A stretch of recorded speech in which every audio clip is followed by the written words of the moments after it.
Asante sana Mheshimiwa Naibu Spika. Mheshimiwa Naibu Spika, nishukuru kwa majibu mazuri ya serikali. Mheshimiwa Naibu Spika, jimbo la Mtwara vijijini linasimamiwa na mamlaka mbili, MTUWASA na RUWASA, na miradi ambayo yenye thamani ya bilioni 3.4 na utekelezaji wake umefikia kwa asilimia 27. Kuna miradi ambayo iko Miwindi, Mbawala, Mkunwa, Maurunga. Miradi yote hiyo imesimama kutokana na RUWASA kuto kupewa fedha kwa ajili ya utekelezaji.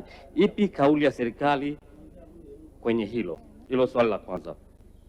Lakini Mheshimiwa Naibu Spika, ukifika mkoa wa Mtwara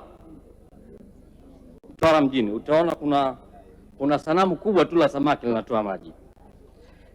Mheshimiwa Naibu Spika, kwa unyenyekevu mkubwa ninaomba nielimishwe kwa kauli fupi tu ya serikali, ipi tija ya yule samaki kutoa maji ili hali miradi mingi ya jimbo la Mtwara vijijini imesimama kwa kuto kupatiwa fedha? Asante sana. Mheshimiwa Naibu Waziri, majibu.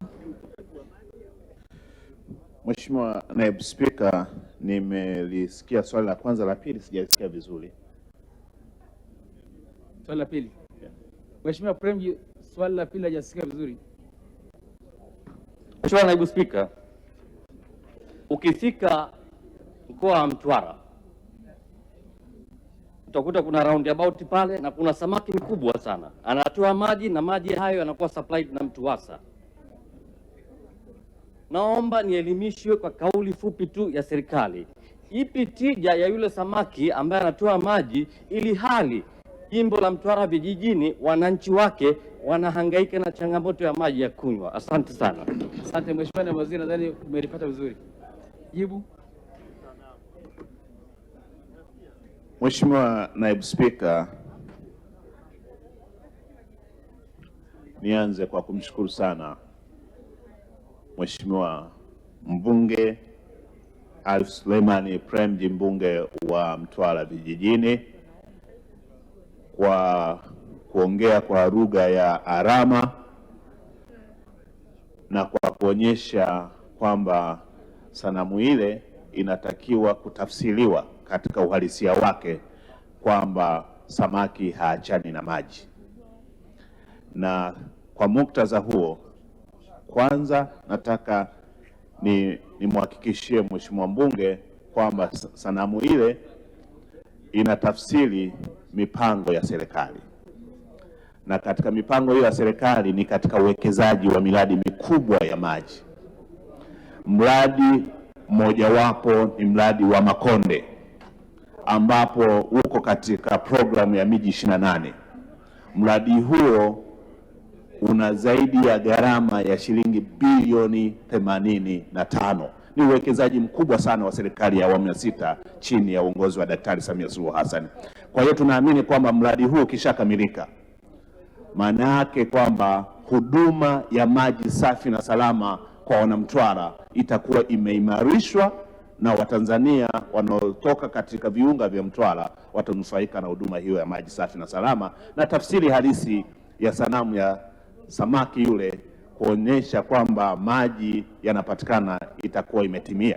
Mheshimiwa Naibu Spika, ni kweli kama ambavyo amesema Mheshimiwa mbunge kwamba Mtwara inasimamiwa na mamlaka ya maji Mtwara mjini, lakini pia inasimamiwa na RUWASA.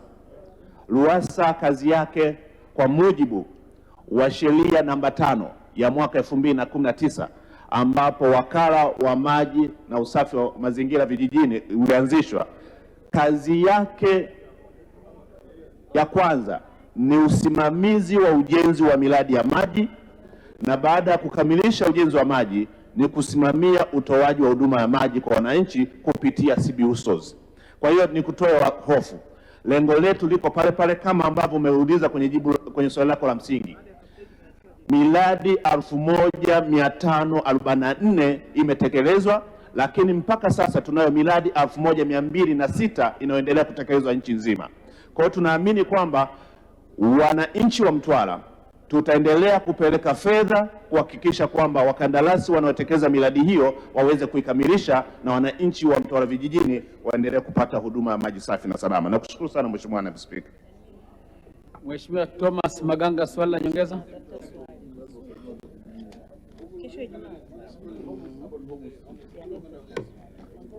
Mheshimiwa Dr. Selemari Jafo, swali la nyongeza. Mheshimiwa Bunge, kama hutaki kuuliza swali usiwashe kisemeo tafadhali. Mheshimiwa Naibu Spika, hivi karibuni kwa kazi kubwa aliyofanya Daktari Samia Suluhu Hassan imewezesha vijana wengi kujiunga na kidato cha 5 katika baadhi ya shule za kata. Lakini changamoto kubwa ni kwamba baadhi ya shule hizo hazina maji. Je, nini mpango wa serikali kupitia RUWASA kufanya juhudi ya kutosha ya haraka katika kila shule ambayo imepandishwa hadhi kuwa ya kidato cha 5 kujenga japo kisima kirefu kusaidia vijana hawa kabla hawajaripoti tarehe 2 mwezi wa 7 eneo hilo kuwa na maji? Asante sana Mheshimiwa. Mheshimiwa Naibu Waziri, majibu. Mheshimiwa Naibu Spika, napenda kujibu swali la Mheshimiwa Daktari Selemani Jafo, mbunge wa Kisarawe kama ifuatavyo. Mheshimiwa Naibu Spika, swala ambalo Mheshimiwa mbunge kaliongelea kwanza ni swala la kisera, na pili ni swala mtambuka ambalo linahitaji ushirikishwaji wa sekta mbalimbali ikiwemo ofisi ya Waziri Mkuu TAMISEMI, lakini pia na sisi ambao tunasimamia sera ya kuhakikisha kwamba Watanzania wanapata huduma maji safi na salama. Sisi tutakachokifanya, Mheshimiwa Jafo, tutalichukua swala lako na tutaelekeza wataalamu wetu kwanza kabisa wakafanye utafiti, manake ya survey, ili wabaini maeneo ambayo yanaweza kutoa maji. Na kwa bahati nzuri Mheshimiwa Waziri Mkuu hapa ameongea, Mheshimiwa Rais amenunua mitambo hiyo 25, lakini na seti 6, lakini na vifaa vya kufanya tafiti za maji chini ya ardhi. Kwa hiyo tutatumia vifaa ambavyo Mheshimiwa Rais alivinunua kwenda kufanya utafiti katika eneo hilo ili tubaini eneo ambalo litatupatia kiu ya maji tunayohitaji, na baada ya hapo sasa tujenge miundombinu ili wananchi na wanafunzi na wakina mama wanaoishi katika maeneo jirani wapate huduma ya maji safi na salama. Lakini nakuhakikishia kwamba baada ya leo tukitoka hapa, ninakuhakikishia wataalamu wetu watakupigia simu ili uweze kutoa ushirikiano ili tutembee kwa pamoja, kwa sababu wewe ndio sauti ya Wanakisarawe, na sisi tutaendelea kushirikiana na wewe ili kuhakikisha kwamba tunaenda kutatua changamoto hii katika eneo ambalo umelitaja. Asante sana Mheshimiwa Naibu Spika. Mheshimiwa Dr. Oscar Kikuyu, swali la nyongeza. Mheshimiwa Naibu Waziri, tunakushukuru sana kwa majibu ya waheshimiwa wabunge. Naona wengine wanawasha alafu hapo humu bungeni. Tunaendelea na Wizara ya Kilimo. Sasa namuita Mheshimiwa Lutengano George Mwalibwa, mbunge wa Busokelo, aulize swali lake. Swali la mbunge wa Busokelo linauliza, je, serikali ina mpango gani wa kusimamia ubora wa zao la parachichi mashambani ili kuzuia migogoro kati ya wanunuzi na wakulima? David Silinde ni naibu waziri wa Wizara ya Kilimo na anatoa majibu ya serikali. Serikali kupitia mamlaka ya udhibiti wa nafaka na mazao mchanganyiko COPRA inaendelea kusimamia ubora wa zao la parachichi kuanzia ngazi ya shambani hadi sokoni kwa kuzingatia viwango na miongozo ya kitaifa na kimataifa. Katika kutekeleza hilo, mamlaka imeandaa kanuni za usimamizi wa zao la parachichi za mwaka 2025 zenye lengo la kuimarisha udhibiti wa tasnia na kuhakikisha uzalishaji wa mazao yenye ubora unaokidhi mahitaji ya soko. Mheshimiwa Naibu Spika, vile serikali imeimarisha huduma ya ugani kwa kupeleka maafisa ugani 50 katika maeneo yenye uzalishaji mkubwa ili kutoa elimu kwa wakulima kuhusu kanuni bora za kilimo, uvunaji sahihi pamoja na utunzaji wa mazao baada ya kuvuna. Hatua hii inalenga kuhakikisha wakulima wanazingatia viwango vinavyotakiwa na hivyo kupunguza tofauti za ubora zinazosababisha migogoro katika biashara. Mheshimiwa Lutengano George, swali la nyongeza. Nashukuru sana Mheshimiwa Naibu Spika kwa kunipa nafasi ya kuuliza maswali mawili madogo ya nyongeza pamoja na majibu mazuri ya Mheshimiwa Waziri. Changamoto iliyopo ni kweli, kwanza tunaishukuru serikali kwa kuweza kuleta maafisa ugani katika maeneo yetu, lakini changamoto iliyopo, wanunuzi wanapokwenda shambani kununua maparachichi kwa wakulima wanakuwa peke yao, na wao ndio wanaoamua kwamba maparachichi haya ni ya daraja la kwanza, haya daraja la pili, na haya mengine ni ya viwandani, jambo ambalo limesababisha kuleta sintofahamu kwa wakulima na kuwa na mgogoro, na mbaya zaidi maamuzi yao mara nyingine yanafanyika wakati maparachichi yao tayari yanakuwa yameshaanguliwa shambani. Kwa hiyo jambo hilo linaleta changamoto kubwa sana. Swali langu katika jambo hilo ni kwamba ni nini sasa msimamo wa serikali au maelezo ya serikali katika jambo hilo. Lakini jambo la pili, swali la pili, Mheshimiwa Naibu Waziri, jambo linalojitokeza lingine ni kwamba hata ndani ya wilaya moja kunaweza kuwa na misimu tofauti. Kwa mfano katika wilaya ya Rungwe, katika jimbo la Busokelo na jimbo la Rungwe kuna misimu tofauti ya kukomaa hizi parachichi. Sasa unakuta wenzetu wa Kopra wanatoa kibali ndani ya wilaya. Kuna kipindi wakati hao wameshanunua maparachichi ya daraja la kwanza, yale wanapoanza kununua upande wa Busokelo wanatumia kibali hicho, jambo ambalo linaleta sintofahamu na kusababisha wale mawakala kuweza kununua kwa bei ndogo ama kwenye viroba, jambo ambalo halikubaliki. Pia naomba kauli ya serikali katika eneo hilo. Asante sana. Mheshimiwa Naibu Waziri, majibu. Asante sana Mheshimiwa Naibu Spika.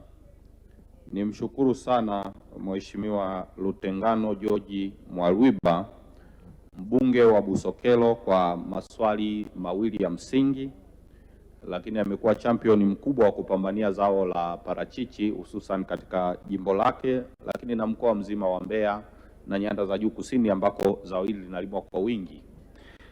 Mheshimiwa Naibu Spika, ni mwambie tu Mheshimiwa mbunge kwamba moja, tunatambua kulikuwa na hiyo changamoto awali, na ndio maana serikali mwezi Aprili mwaka huu katika GN ya serikali tumeshatangaza kanuni za usimamizi wa zao la parachichi ambazo zimeainisha wazi kuhusu wale wanunuzi wanaokwenda moja kwa moja shambani ambao awali walikuwa wanatamkwa kama walanguzi. Na katika hili Mheshimiwa Naibu Spika, ni kwamba sasa hivi kwenye zile kanuni tumeainisha kwamba hakutakuwa na mnunuzi ambaye atakwenda moja kwa moja shambani kama mlanguzi, na wale malanguzi kule ndani tumewatemu kama mawakala, kwa sababu wale mawakala watasajiliwa na Kopra na watapata kile kibali ili tujue wanamnunulia mtu gani. Kwa hiyo itakuwa rahisi kwa control katika bei elekezi ambayo serikali tutakuwa tumeitoa katika msimu wa mwaka husika. Kwa hiyo huo ndo msimamo wetu kama serikali na tutahakikisha kwamba vigezo vyote vinafuatwa. Lakini la pili, katika zile kanuni vile vile ni kwamba tumeainisha kwamba zile parachichi zitauzwa kwa mfumo wa kilo, kwa maana daraja la kwanza na la pili, lakini vile vile kuna lile daraja la kiwandani ambako parachichi ile itauzwa katika mfuko maalum wa kilo 60.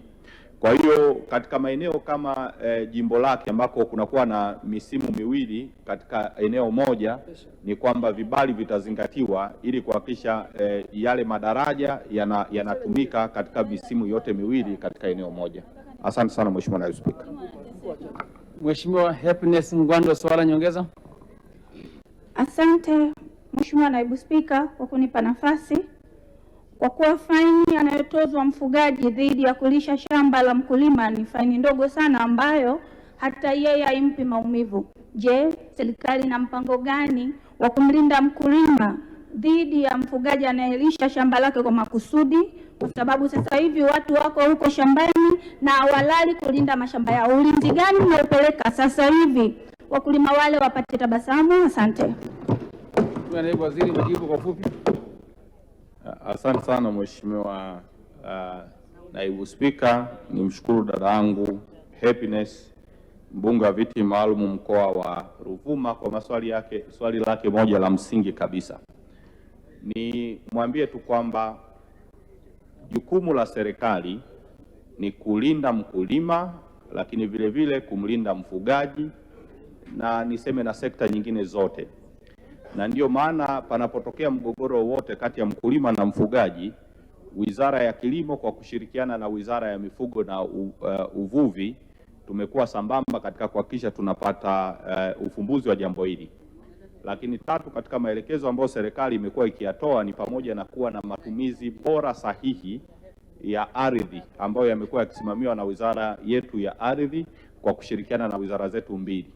Kwa hiyo tunaendelea kufanya hivyo, ikiwemo kutoa elimu ili kuhakikisha kwamba hakuna migogoro, ili wakulima waweze kunufaika, lakini vile vile na wafugaji nao wanufaike na rasilimali za nchi yetu kwa kuondoa mikinzano ambayo imekuwa ikitokea mara kwa mara. Kwa hiyo tutaendelea kulisimamia hilo ili kuhakikisha kwamba migogoro ile haijitokezi na iwe endelevu katika maeneo ambayo wakulima wanalima na maeneo mengine wafugaji wanafanya shughuli zao za ufugaji. Asante. Mheshimiwa Waziri, nakushukuru sana kwa majibu ya maswali ya waheshimiwa wabunge. Tunaendelea Wizara ya Ujenzi. Mheshimiwa Toha Saidi Mwaikioja, mbunge wa Mkinga, sasa ulize swali lake. Swali la mbunge wa Mkinga linauliza, je, lini taratibu za kumpata mkandarasi zitakamilika ili ujenzi wa barabara ya Maramba Mtapwa kilomita 10 uanze mwaka huu wa fedha? Swali hili linakwenda kupatiwa majibu na naibu waziri wa Wizara ya Ujenzi Godfrey Kasekenya.